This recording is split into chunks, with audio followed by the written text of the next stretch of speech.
Hi everyone, and welcome to Behind the Numbers. I'm your host, Dave Bookbinder. I'm a senior director at Pine Hill Group. This is the show where we dig a little bit deeper to really understand what matters most in business.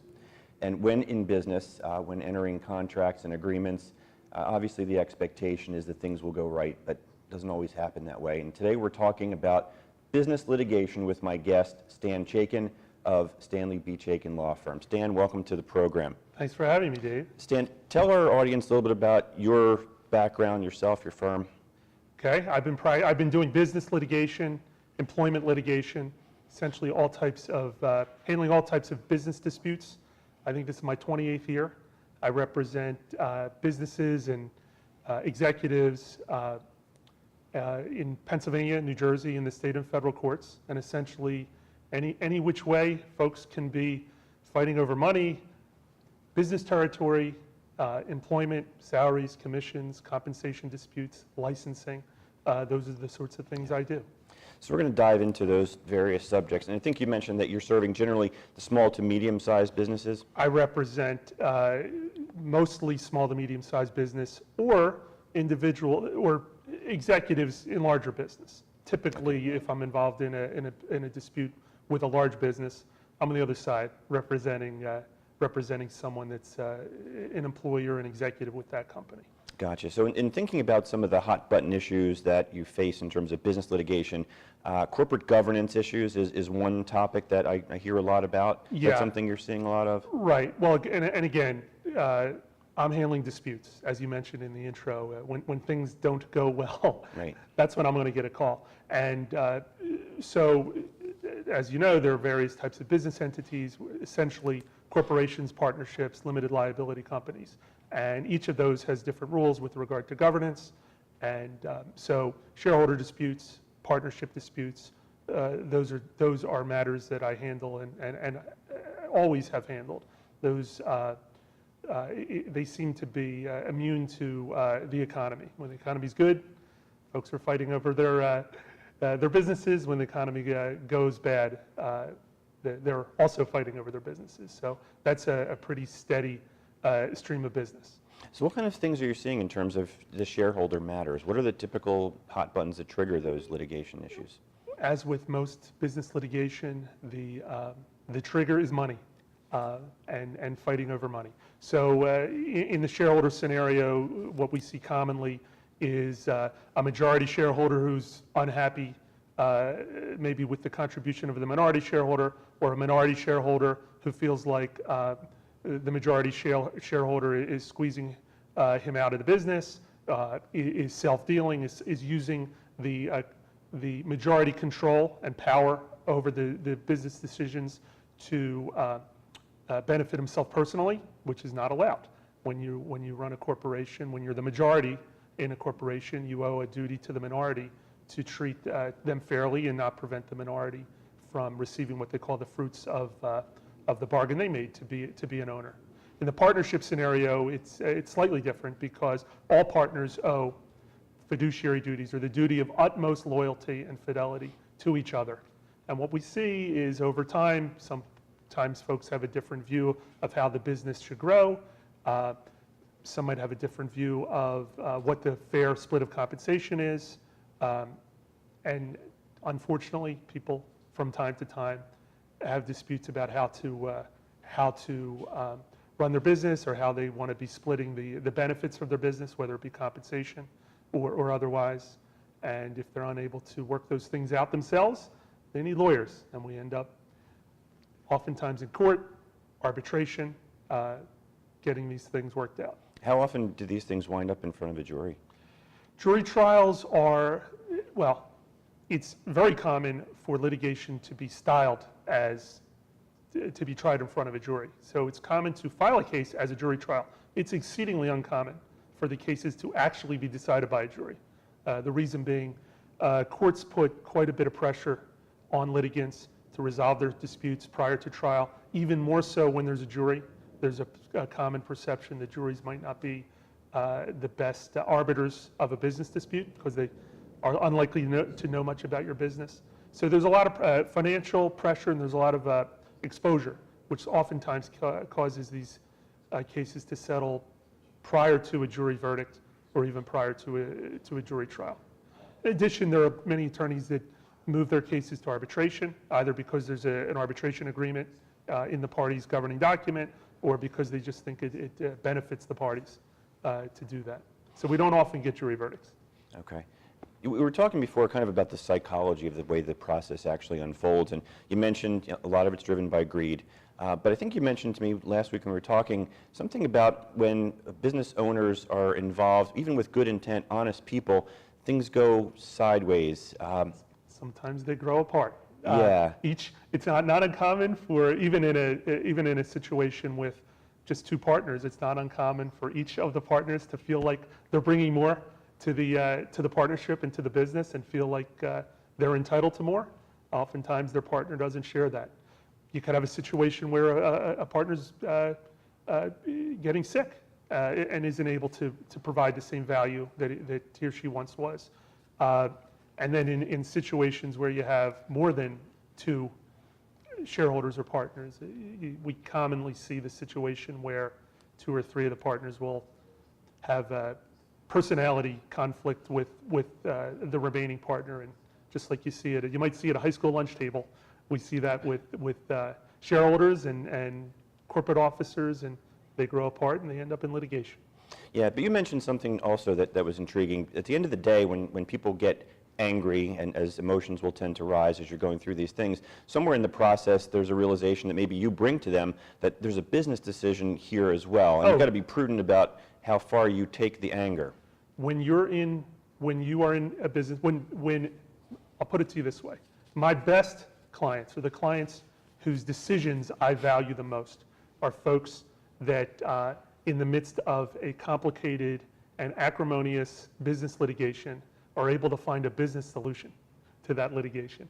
It is not always the best idea for business people to let a judge or an arbitrator or a jury make an important decision for them by rendering a verdict. So if you're able to reach a business decision or find a business solution, those are the clients that oftentimes get a result. It might not be as good a result as if they won in court, but it's certainly going to be a better result than if they lost in court. And I always admire folks that are able to keep their heads for business while they're fighting. Yeah, that's got to be quite a task. Stan, I'm sure there's folks out in the audience who would want to know how to contact you. What's the best way for them to get in touch with you? Well, you could call me. My phone number is 215-572-8600. I have a website where you can learn more about me and what I do, which is www.cheikenlaw.com. You can get my number and email me right from my website as well. I'd be happy to talk to you. Sounds good. So I think we've got just a couple of minutes before we've got to take a break. So before we do that, just want to jump into the topic of fraud. Okay, sir. How often does fraud come up in your circumstances? There's an old case that says fraud should be often alleged and investigated, but rarely found. So it's very common in what we call business torts and where businesses are fighting. It's very common to have an allegation of fraud. It's hard to prove fraud, and just because someone alleges it does not mean they're able to prove it. But we're very commonly fighting over allegations and defending allegations of fraud. Fraud's where an individual or business is alleged to have made a false statement, a misrepresentation, in order to induce someone to rely on that and to change their position to their detriment. It's a swindle. It's where someone tells you something to make you do something, where if you had known the truth, you never would have made that decision. Right. So in terms of fraud, those are the ones that you typically hear about and read about in the newspapers. Those are the high-profile cases. So in terms of the smoking gun, if you will, what's the best way to find the truth? Well, we have various ways of proving things. So it's often easy to get testimony, and sworn testimony is always proof, but sworn testimony is often not the most persuasive testimony unless we have corroborating evidence.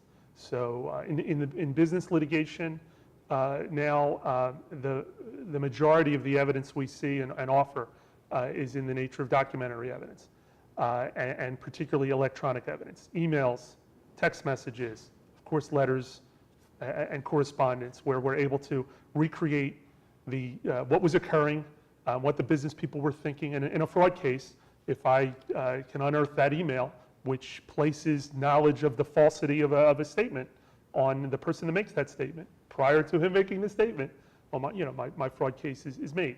And what we call ESI, or electronically stored information, is where the business litigation, as a practitioner, that's where it's gone, from the time I was a young lawyer until now. That's where we find the smoking guns, if they are to be found. Yeah, well, certainly email is something that resonates with the audience, right? It's everywhere, you hear about it. Certainly in the political landscape is something that comes immediately to mind. But as you think about it, as I think about it, I guess it's an expedient way of communication, and maybe there's a certain laziness, I guess, about somebody if they're doing something. A casualness, and oftentimes the witness is left to explain that the words that they used in the email aren't exactly true for an innocent reason, and maybe it's casual language, but perhaps the statement is true. And the practice pointer that all of my colleagues will tell their clients is, be careful what you say in an email, and assume that any email you're writing or forwarding on might be read by your adversary in litigation, or someone you wouldn't want reading that email at some time in the future. So it's a good idea to leave the invective, the insults, the profanity, and just loose language out of those emails, especially in business. Yeah, no question. Even just as a typical correspondence piece of advice, people can't infer tone and intent when they're reading even just a non-hostile email message. So it's important. The words matter. And I've had clients sitting at depositions many times trying to explain that, and I often believe them that they wouldn't have chosen those words, and they didn't mean precisely those words. But in litigation, your adversary is trying to take your words and use them for their purpose. Yeah, and humor only translates if you do the little smiley face emoji. So we leave humor out of our depositions and out of our written stuff. Right. If you have an attorney who's humorous, that's great, but you might want to. There's only a certain time for humor. Understood. We've got to take a quick commercial break. Don't go anywhere. You don't go anywhere. We're going to pay a few bills, and we'll be right back with Behind the Numbers. Topics together. V is for variety, here on RVN TV.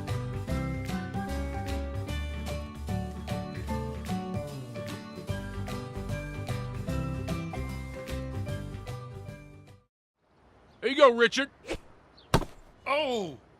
Is that too hard for you? No. Is it too hard for you? Woo! We're playing catch now. Oh, shit.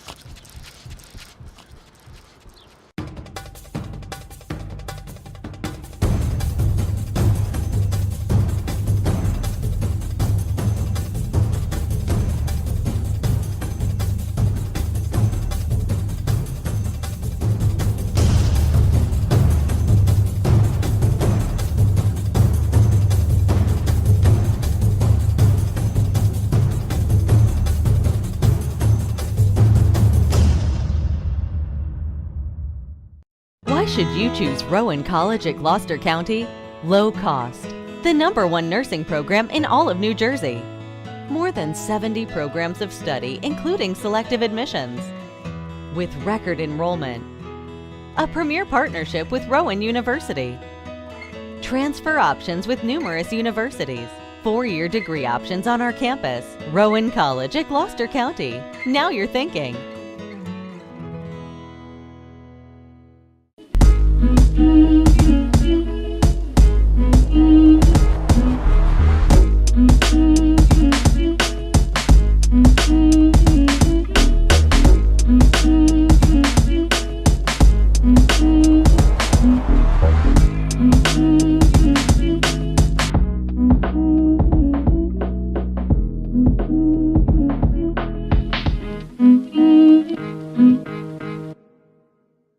Choosing Medicare coverage can be a very confusing and complicated process. Help is just a phone call away, 856-226-4800. As a licensed insurance agent, I'll assist you in making an informed and confident decision on a Medicare plan that meets your needs, lifestyle, and budget. Call me today for a free, no-obligation Medicare benefits consultation, 856-226-4800. When did you see the sign? When I needed to create a better visitor experience. Improve our workflow. Attract new customers. That's when Fast Signs recommended Fleet Graphics. Yeah, now business is rolling in. Get started at fastsigns.com.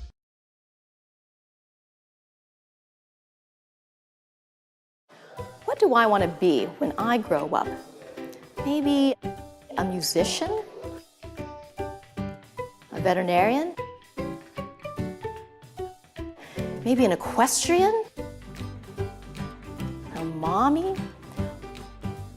Well, why not be all these things and more?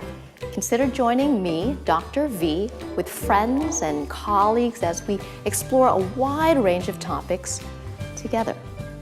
V is for variety, here on RVN TV.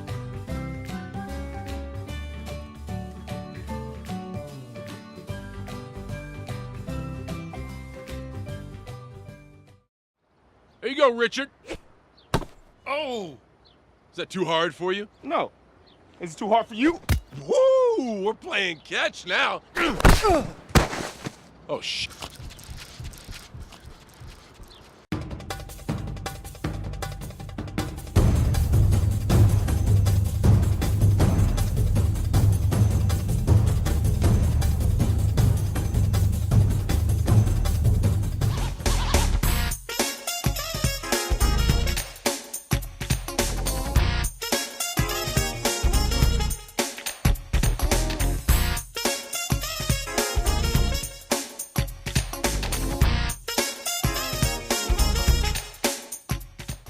Hi everyone, welcome back to Behind the Numbers. I'm your host Dave Bookbinder of Pine Hill Group. My guest today is Stan Cheiken and we're talking business litigation. This is the part of the program that we call the bottom line, where our guest gets to offer tips, tricks, key takeaways, if you will, on our key topics of the day. So Stan, anything you'd like to contribute to the bottom line? Yeah, I'd like to talk to all of those small business owners out there and entrepreneurs and even sole proprietors. Big companies have lawyers. You should have lawyers too. You don't want to be reaching out to try and find someone to handle a litigation matter for you after it already arose. So you want to be out there forming a relationship, getting to know someone that can be comfortable with you when the time comes where litigation arises, or more importantly, prior to when it arises. So get out there, interview an attorney, meet with the attorney, make sure it's someone who you like, someone who understands your business, someone you have a rapport with, someone you think would be comfortable, that you would be comfortable with standing up and speaking on your behalf if the day comes.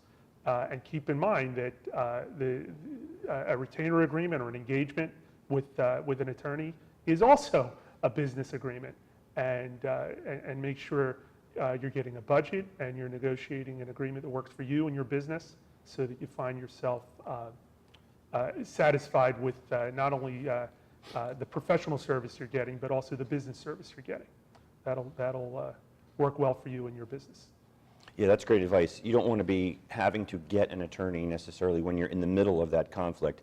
Better to have that rapport, better to have that relationship up front. I totally get that, totally resonates. And attorneys, most attorneys, and certainly, I am happy to consult with someone to talk about their matter, to actually discuss some strategic approaches to the situation they're going over or they're having, and hopefully help them avoid litigation, or more likely find themselves in a better posture than they might otherwise be in if they hadn't spoken to an attorney. One of the biggest issues we have, and not necessarily with businesses, but oftentimes with employees and executives, is they're bright people, they're educated, they're intelligent, they think they can handle their own matter, and they get involved in the early stages of what they might not recognize as something that's going to end up in litigation.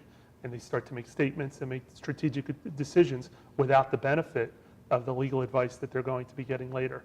And oftentimes they can actually harm their case. Yeah, I think there's an old quote around that about having a fool for a client if you're representing yourself and you're dabbling. That's true.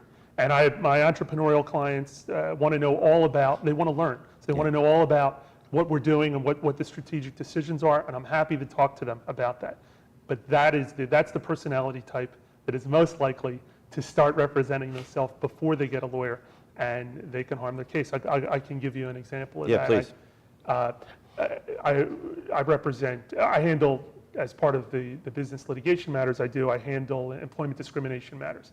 And the law in employment discrimination matters, for instance, FMLA, the Family Medical Leave Act, is not always logical. So the rules that you think would apply if you were just using common sense might not apply. So years ago, I was representing an executive that had an issue regarding FMLA. We wrote a letter to the company laying out my client's position, and a very intelligent business owner responded with what I'm sure he believed to be a very well-reasoned response, to where he applied all of his intelligence and common sense and essentially made the admissions that made our case an absolute 100% victory. Had he gone to counsel, counsel would have written that letter. The response would have been very, very different, and the outcome, I'd like to think we would have won anyway, but the outcome might have been different as well. Talk to your lawyer as soon as you can about a matter that might end up in litigation. So let's explore that just a little bit, because I know in my world, in valuation and consulting, a lot of times business owners who've never gone through the process before don't know what they don't know, and they don't know what the right questions are to ask in terms of how to select someone to help them with that. Are you seeing the same kind of thing in terms of folks, in terms of how they vet attorneys? And what should people think about? What should they be thinking in terms of asking to determine who they should work with? Unfortunately, I just think that purchases of legal services, small business, are not well much more research about an attorney people that rely on word of mouth.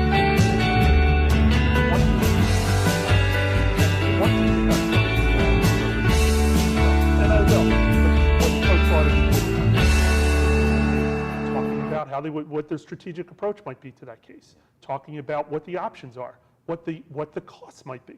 No lawyer, generally a lawyer is not going to give you a super firm estimate of cost, but a lawyer should be willing to discuss with you the different potential costs of, for instance, handling a preliminary injunction matter versus a matter that doesn't involve an emergency hearing. The cost of going to arbitration versus the cost of a full-blown jury trial. And you want to have this discussion. You want to talk about what things might cost, what the different approaches are, when you might have to spend that money in the process, and make a decision as if you're purchasing an electronic good or any sort of good or service, but make sure it's an intelligent decision where you're going to get the most value for your money. You mentioned one other thing at the break about an attorney's, I guess, proclivity or feeling, if you will, about a jury trial, and share that with the audience. I think they'd benefit from that. There are, in my experience, and I believe very strongly that in a matter that's headed towards litigation, you want an attorney that's comfortable trying the case in any forum, which means any location, and in any manner, whether it be a jury trial, a non-jury trial, an arbitration, or otherwise. And the reason is we, as trial lawyers, we have a certain number of arrows in our quiver, and that the procedural weapons that we have to accomplish the result our client's looking for. And an attorney that just thinks jury trials are always wrong is not an attorney that brings all the arrows in his quiver to the party. And that's an attorney who's going to be, for instance, if the case ends up in a jury trial setting, that's an attorney that might be much more likely to recommend an unfavorable settlement because the jury's not comfortable. The attorney's not comfortable going in front of a jury. You want to have, and it's the same thing with venue. You want an attorney that's able to bring the case in the best place where the case should be brought. Not an attorney that says, well, I don't like state court, or I don't like this county. Some cases should be brought in that county or in state court. You want someone that can handle the case in a variety of approaches, in a variety of venues, and to a variety of decision makers. Let's go down another avenue of your practice, and that's working with executives and professionals. What types of issues do you typically face when you're working with an individual? Separation scenarios, compensation disputes. There are times when it's time for an executive to part ways, and we'll see that over the course of many years they really haven't been compensated appropriately, or an employer executive is let go and is handed a separation agreement, a severance agreement. These things need to be evaluated very carefully and negotiated very carefully. Even a company, and oftentimes the company thinks it's being extremely generous. Very rarely has the company examined the situation through the eyes of the executive or the employee. We're sometimes able to persuade the company that what it's offering it needs to be bumped up. Or for instance, I recently had a scenario where an individual was offered a very nice severance package in terms of dollars, but they wanted her to agree to a non-compete. And we were able to negotiate the non-compete out. And not through threat, but by persuading the employer that this individual was no threat to their business. And by requiring her to agree to a non-compete, they'd really be harming her. And it was a win-win situation where they were willing to rip that up. Stan, I'm being told that we are just about out of time. Real quick, tell people how they can contact you one more time. Again, my website is www.cheikenlaw.com, or call me at 215-572-8600. I'd be delighted to speak with you about your employment or your business. And hopefully we can have you back again some other time to continue this conversation. It went way too fast. Thank you for joining us on Behind the Numbers. I'm Dave Bookbinder. We'll see you next time. Thanks again, Stan. Thanks for having me.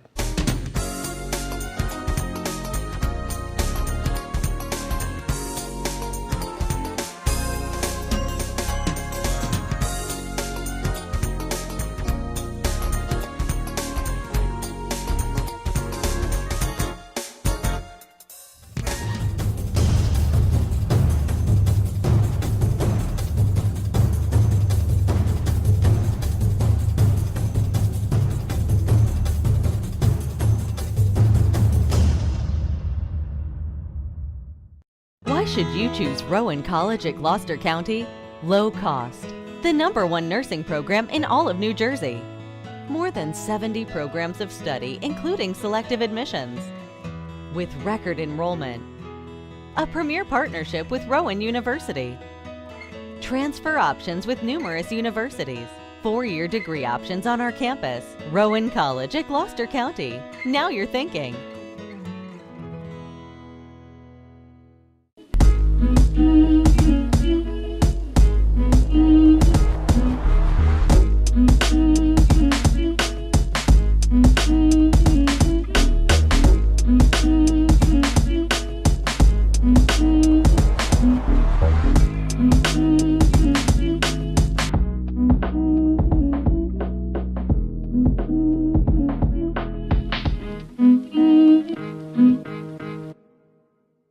Choosing Medicare coverage can be a very confusing and complicated process. Help is just a phone call away, 856-226-4800. As a licensed insurance agent, I'll assist you in making an informed and confident decision on a Medicare plan that meets your needs, lifestyle, and budget. Call me today for a free, no obligation Medicare benefits consultation, 856-226-4800. When did you see the sign? When I needed to create a better visitor experience. Improve our workflow. Attract new customers. That's when Fast Signs recommended fleet graphics. Yeah, now business is rolling in. Get started at fastsigns.com.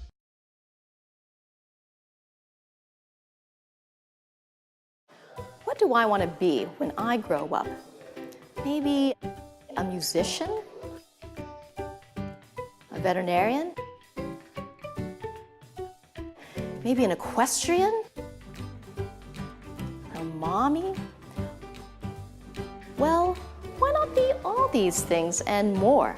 Consider joining me, Dr. V, with friends and colleagues as we explore a wide range of topics together. V is for variety, here on RVN TV.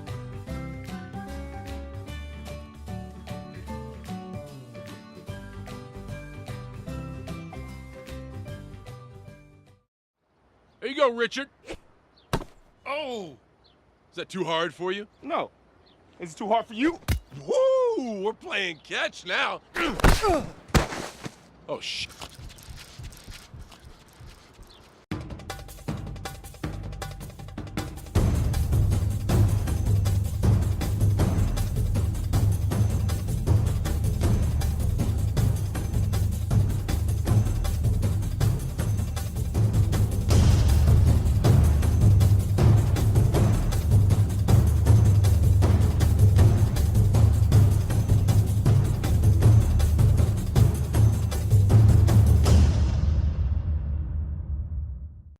Why should you choose Rowan College at Gloucester County? Low cost. The #1 nursing program in all of New Jersey. More than 70 programs of study, including selective admissions. With record enrollment.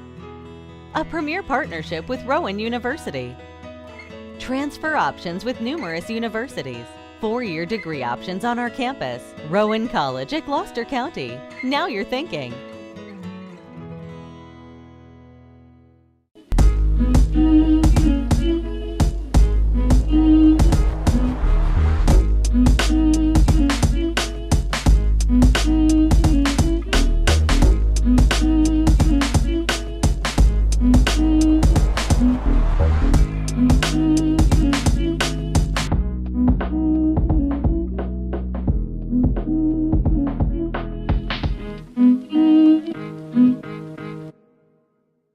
Choosing Medicare coverage can be a very confusing and complicated process. Help is just a phone call away, 856-226-4800. As a licensed insurance agent, I'll assist you in making an informed and confident decision on a Medicare plan that meets your needs, lifestyle, and budget.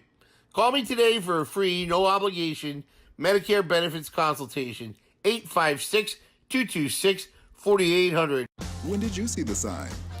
When I needed to create a better visitor experience. Improve our workflow. Attract new customers. That's when Fast Signs recommended fleet graphics. Yeah, now business is rolling in. Get started at fastsigns.com.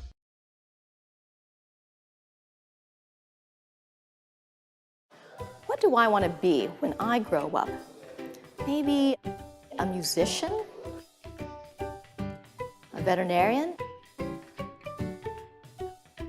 Maybe an equestrian? A mommy? Well, why not be all these things and more? Consider joining me, Dr. V, with friends and colleagues as we explore a wide range of topics together. V is for variety, here on RVN TV.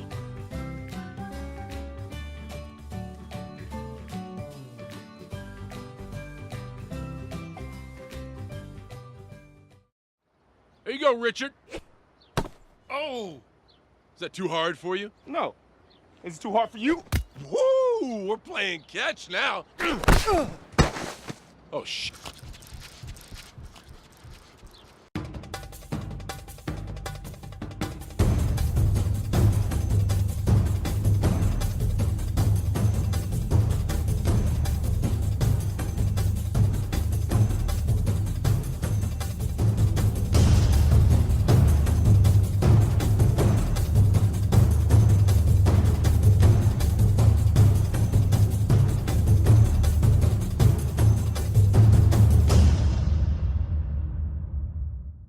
Why should you choose Rowan College at Gloucester County? Low cost. The #1 nursing program in all of New Jersey. More than 70 programs of study, including selective admissions. With record enrollment. A premier partnership with Rowan University. Transfer options with numerous universities. 4-year degree options on our campus. Rowan College at Gloucester County. Now you're thinking.